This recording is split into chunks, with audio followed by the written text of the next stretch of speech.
Girlfriend की seat खाली है, सभी लड़कियां अप्लाई कर सकती हैं। एज 18 से 30, 2 बच्चों की माँ भी चलेगी।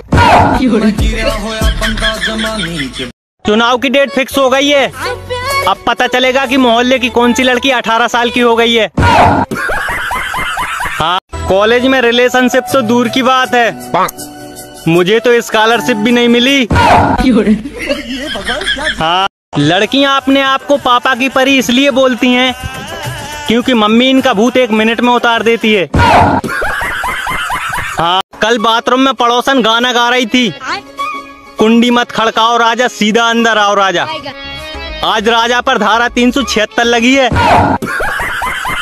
हाँ, कुछ लड़कियों के पास भगवान का दिया हुआ सब कुछ है, सिवा मेरे नंबर के।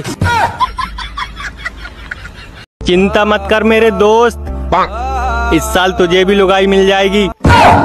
कल ही मुझे सपना आया था।